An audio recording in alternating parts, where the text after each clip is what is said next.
guys, and welcome to Petrol Ped, and welcome to the beautiful island of Mallorca and the brand new Alpine A290. We're going to be driving this car on some of the best roads on the island and also on track. I've been dying to drive this car for about the last 4 months.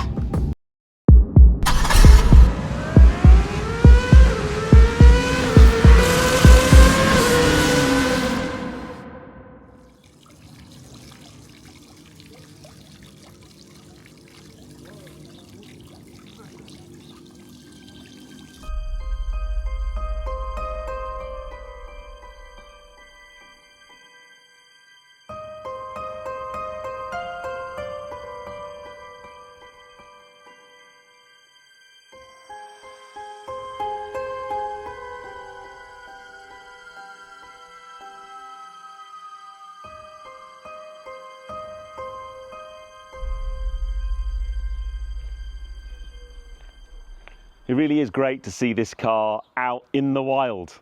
Having seen it in the garage studio in Paris a few months ago when I did my first view video, to see it out in the wild in the daylight, it really is a special thing, and it has a great purpose and a great presence around it. Now, if you haven't seen that first video, I'm going to put a link in the top right hand corner of this video and in the description below.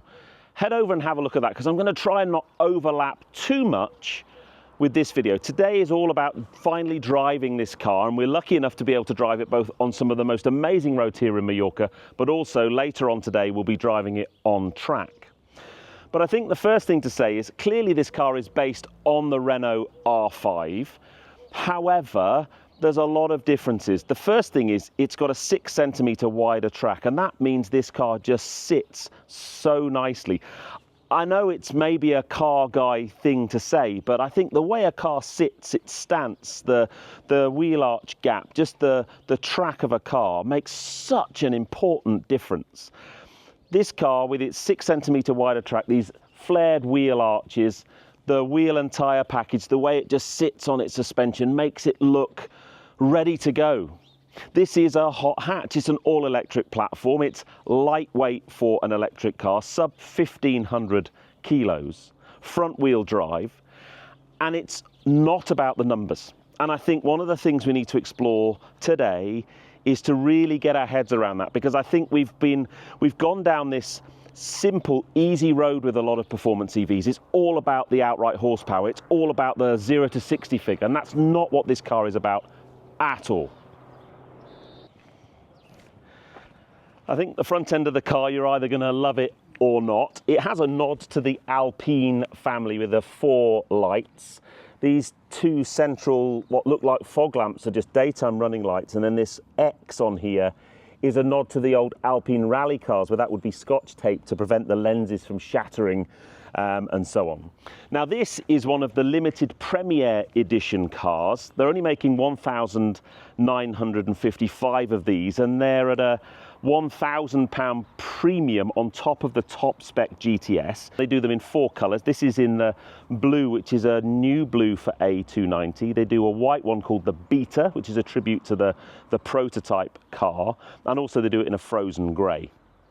We're actually going to be driving a white GTS in the video, but I wanted to shoot with this car because it's a beautiful backdrop. Let's just very briefly talk numbers. So there are 2 power outputs for A290, 180 horsepower and 220 horsepower. We'll be driving the 220 horsepower GTS, and that has 300 Newton meters of torque. Now, instantly you're going to look at that and go, that doesn't sound very much, but you need to couple that with relative lightweight, 1,500 kilos for an EV. But it's the way this car's been set up, the way the throttle and torque mappings have been done, the way the power comes in, the performance in terms of suspension. There's a new subframe to lower the motor in the car compared with R5. The motor's actually from a Clio E-Tech, so it's a different motor than R5. It's the same 52 kilowatt hour battery pack. So you've got different weight distribution. It's still front bias weight distribution, but a lot less than if there was an internal combustion engine under the bonnet. So it's a little bit more playful at the back. You've got uprated brake package. Basically, the calipers are from the A110, so a completely different brake feel. I can't wait to try that once we're out on the road. And it's all about what happens when you get to a corner. It's not an outright 0 to 60 car. It's not an outright top speed car. It's having fun on the public road without going too fast. So, outside-wise, I'm mildly in love with the looks of this car. I just think it looks incredible, but the interior is quite special as well.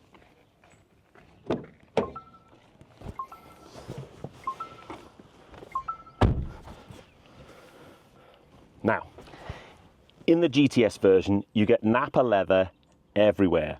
These seats are actually the same frame as R5, but different bolstering and padding, and then this beautiful Napa leather down the center console. There's Napa leather on the dash, Napa leather on the steering wheel. It's a very special place in here, and then the headlining is this lovely kind of quilted headlining. Steering wheel is the main focal point, and there's lots of cool stuff in here derived from the Alpine Formula One program.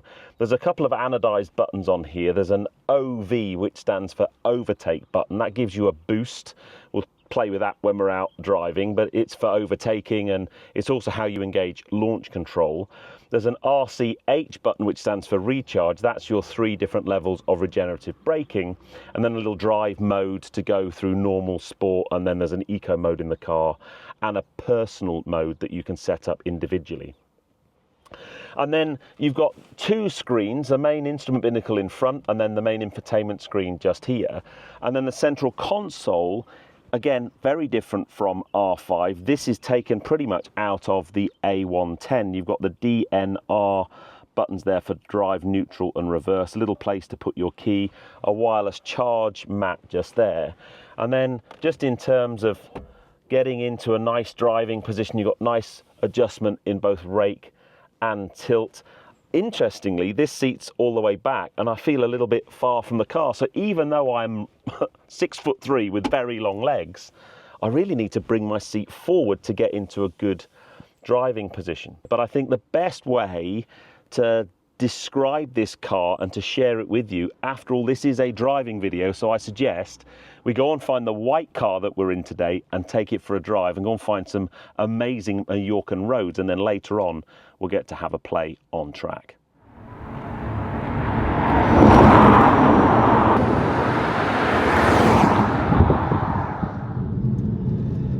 Now, one of the nice things about coming to Mallorca is we're not short of lovely roads to drive on, although the cyclist in me is wishing I had my bike with me because it is truly magnificent. So let's talk about the range. So, as I mentioned in my Paris video, there are 2 180 horsepower variants, the GT and the GT Premium. Now they're going to start from £33,500 or £36,500. But if you want the sporty nature of the car in its truest form, you really need the 220 horsepower version. So we are in the GTS, and that's going to be £38,000. And in here you get beautiful Napa leather seats, Napa leather all over the dash. It's a very special place in here. But I think that price point is pretty special. There's also going to be a limited edition version, which is £39,000. But they're only going to do, I think it's 1,955 of those. So, first things first, as soon as you get this car onto some twisty roads, it starts to become playful. It starts to do what it's meant to be doing. On the main highway, on a dual carriageway, it doesn't really feel that quick. It doesn't really feel, I'm not going to say that special because the interior is lovely. But this car is made for the twisties.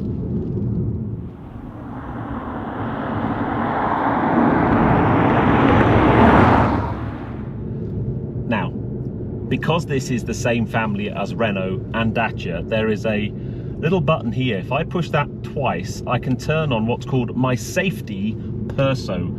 And that basically is a way for you to customize all the ADAS systems and turn off the things you don't want. So speed warning alert, lane departure assistance. You can turn those things off. It's a legal requirement for them to be in the car, but annoying, so you can just turn them off.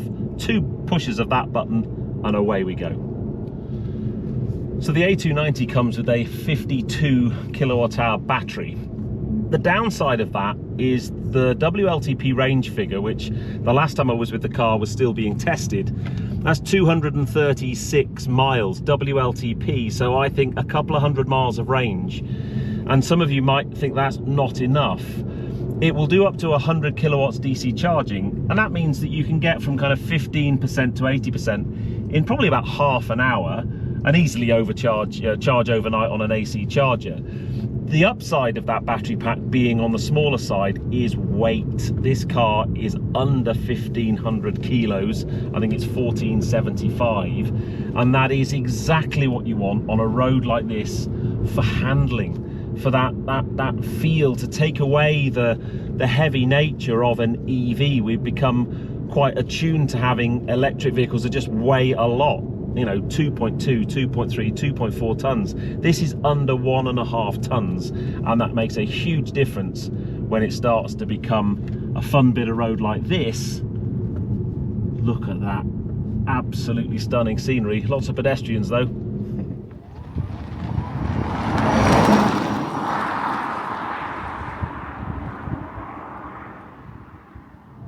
Okay, as we come out of this most beautiful village, let me just talk through the driving modes that you would use on the road. So we've got the little RCH recharge button here. At the moment I've got that on its minimum setting, and it doesn't give a great deal of regen at all. It has 3 stages. As you click up, basically you get more and more regen in its very top setting. It's not one pedal driving. It won't bring you to a complete stop. It cuts off, I think, at 8 kilometers an hour. I'm going to leave that off because I want to push on a little bit up this bit of twisty road. The other thing I've got is the drive mode button. So in normal driving, normal mode would be fine, certainly in town driving and that kind of thing. I'm going to stick it up into sport mode. What I would say is it is a more aggressive feel to the throttle. You can feel more power, but it's not a car that you get in and you instantly think, oh wow, this is a quick car. However, don't let that put you off. Let's start just pushing on a little bit through some twisties. So first thing you'll be able to hear is the sound that Alpine have engineered into this car. It's a combination of electric motors, and it does sound pretty cool. You have to be really careful along this bit of road because there's lots of cyclists, lots of tourists just stood in the middle of the road taking a picture of a bus. So you do have to be a little bit careful as we come along this coast road, but how beautiful. But when the road's clear, you can push on. There's a feeling of a bit of torque steer just on the early phases of acceleration. It's a bit Mini-esque in a way. I always like that about a Mini. It just makes you feel a little bit like you're alive, like the car, not trying to fight you, but you just have to pay attention. But there's a new subframe on this car that's different to Renault 5 to make the motor in a better place for handling. It's got completely unique dampers and geometry. It's got a 6mm wider track, so I haven't driven the standard R5, but so far so good in this little A290.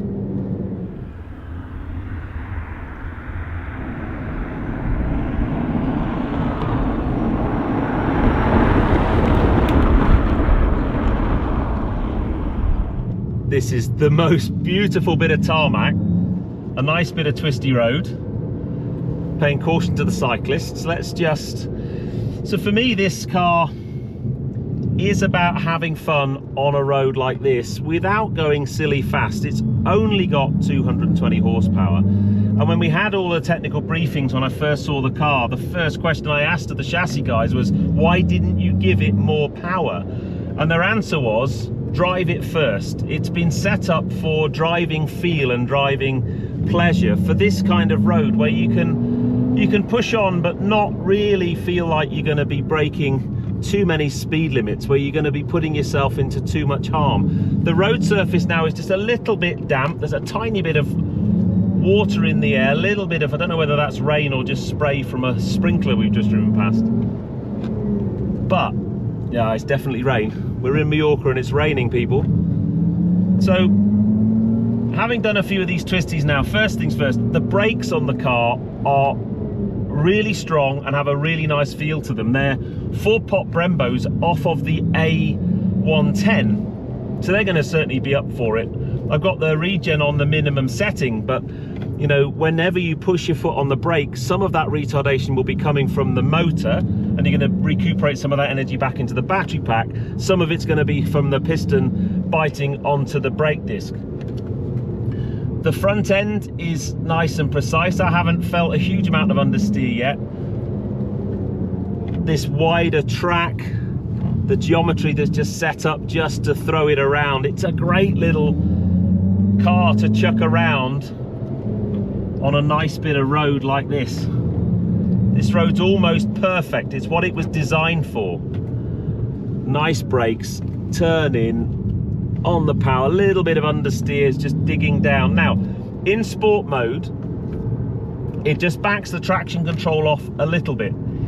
If you want to turn the traction control fully off, there is a button just to my left which you can use. But I think the best place to do that, the best place to put this car really through its paces and see what it's really like on the limit, especially with the traction control turned off, is a racetrack. And luckily, there's one of them here in Mallorca. And that's where we're going next. Welcome to the circuit Mallorca. We have beautiful sunshine here.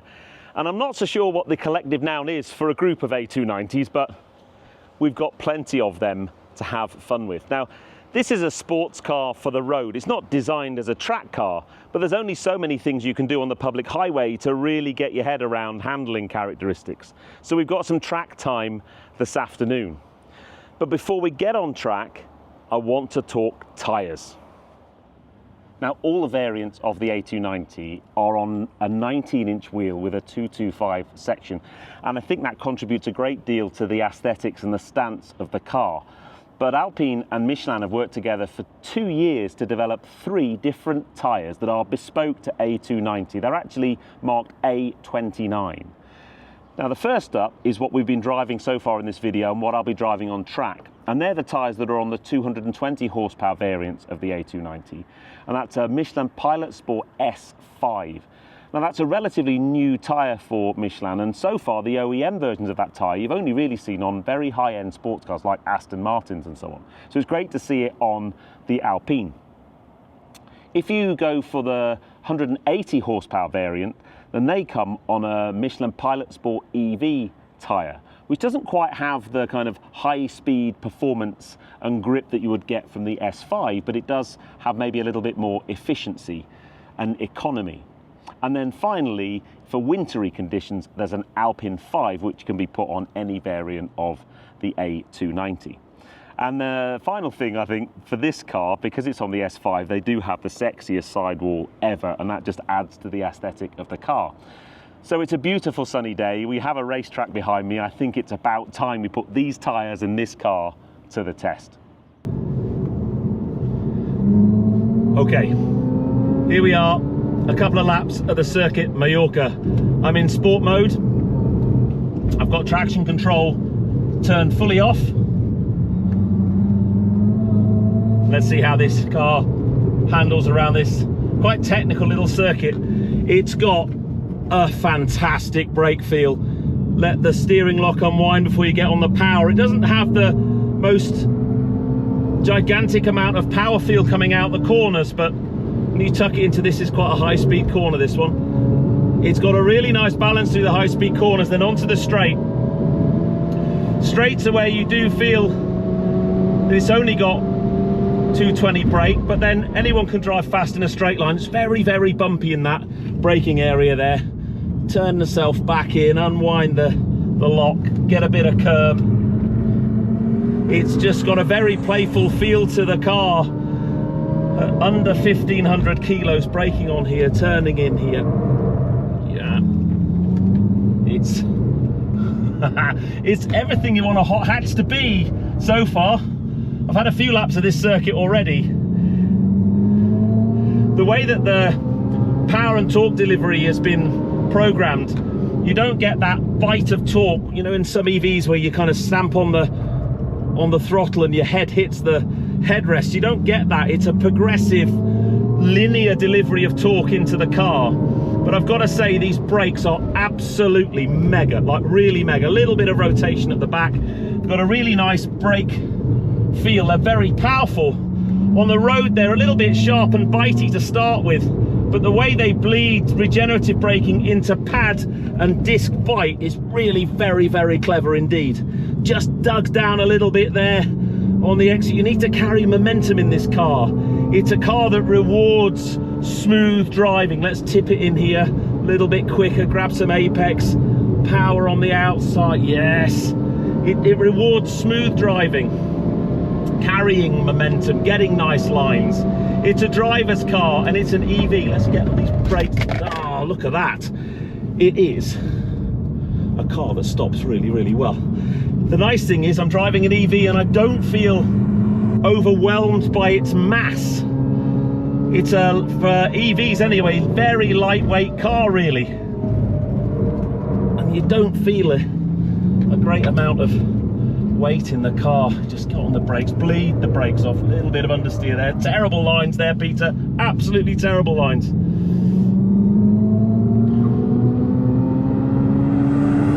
Now, I'm not suggesting, I don't think many A290 owners are probably going to take it to a track, to be honest, but if you do, it's safe to say you're going to have a lot of fun. Boo, there's my checkered flag.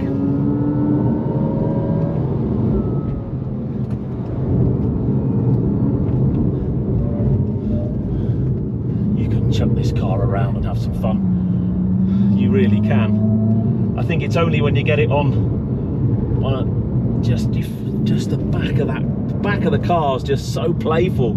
It's really good fun. Wow. Oh, they've been picked up by the pace car. So, quick conclusions of that. So, this car's all about cornering and handling and driver engagement and feel. It's not about outright pace. We were told that from the start, and I now get it. You feel it on the road, but on the road, the nice thing is you can drive really, really hard on the road and never feel like you're gonna get yourself into a massive amount of danger losing your license. And the challenge with the road, especially yesterday, we had other cars and pedestrians and cyclists and things. So you always have to be a little bit more careful. When you're on a track and you know you can really push hard, you can push the car to its limits, you can feel what it's like at the limit in corners, what its stability is like. The weight, center of gravity is so low, you don't feel a lot of body roll in the car as you go through the corners. It just cocks its leg a little bit. But for me, the outstanding thing about this car are the brakes. They're very powerful, but they have a lovely feel to them, and you really trust them. You can go down that straight, leave your braking really late, get on it, even in the bumpy, uneven braking zone that we have there, you can still feel like the car is going to stop. And that, for me, is a very, very important thing. But yeah, on track, this thing, absolutely mega. And what a lovely little circuit that is. I love this display after track driving. So you've basically got your front brake caliper temperature and front tyre pressure, rear tyre pressure and rear caliper temperature, and then battery temperature and motor temperature in the middle. On a heavy track session, I've just got the front right caliper up to 550 degrees Celsius. But yeah, very, very good. No brake fade even at that temperature. So at the end of a busy couple of days here in Mallorca driving the A290, what are my final impressions? Well, it's a car I've been looking forward to drive for a long time. I love the external aesthetics, I love the way it sits, and the interior cabin quality is right up there. But I think there's a trap you can fall into with this car, and I did the same myself. You look at the performance on a piece of paper, 220 horsepower, 300 Newton meters, a 0 to 60 time that's not going to set the world on fire, and you might discount the car. You might say it needs more power. Interestingly, I asked the question, why didn't it get more power? There's a couple of reasons. The 52 kilowatt hour battery pack, firstly, if you gave the motor more power, first the battery pack that they use can't actually give more power than it's giving anyway. Then you'd have a detrimental effect on range. and it starts to snowball, and then you'd say, well, I need a bigger battery pack, then it needs more weight, and then that goes against the whole design philosophy of the car. So that's why that 220 number was chosen. But it's not about the power, it's not about the torque figure, it's not about the 0 to 60 time, it's about how it makes you feel when you drive the car. I'm a driver's car fan. I love that engaging feel when you're pushing down a road or you're on a track and you feel the car moving around underneath you, and you can feel the car communicating to you through the steering wheel, through your seat, through your whole body. And that's what the A290 does. It's a driver's car. It rewards driving. What I love about it the most is on a public road, down a B road, you can really push the car. You can use all of the throttle. You can push the car into corners. You can heavy brake, and you're not going ridiculously quick. You're still getting all of that driving engagement. So many cars with 400 or 500 or 600 horsepower, you never tap into that. You never actually exploit all the performance of the car. With A290, you feel like you can. You feel like you can really push to the envelope. And then coming on track this afternoon, it's fascinating to get the car in a position where you'd probably never put it into that position on the road, where it's right on the limit of grip, and you can start to just feel the especially the light rear, the just rotation at the back, and it just gives fires off all of my driving car signals. And it delivered exactly what the Alpine team said it would do. They said it's a driver's car. It's not that fast in a straight line. It's not that fast off the mark. But when you get to a corner, when you turn in, it rewards the drive. And that, for me, is its forte. I think its biggest challenge is likely to be, a lot of people will look at the R5 and say, well, why would I spend £10,000 more than an R5? And if you're just doing city driving and want a nice car to look cool, get the R5. If you're a driver, if you want that little bit more engagement, if you want that little bit more of a sports car feel, then that's where this car comes into its own. It's certainly going to be interesting looking at the competition, putting it up against something like Mini Electric. It's 200 kilos lighter than Mini Electric. It is great to see an EV car where lightness is at the forefront of what it's designed to be. And you feel it. You feel it on the road, you feel it on the track, and I love that about the A290. Anyway, please put in the comments your thoughts on the car. Which colour would you go for? What trim level would you go for? Is there such a thing as not enough power or too much power?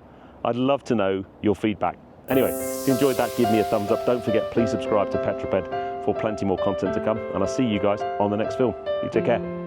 Drive safe.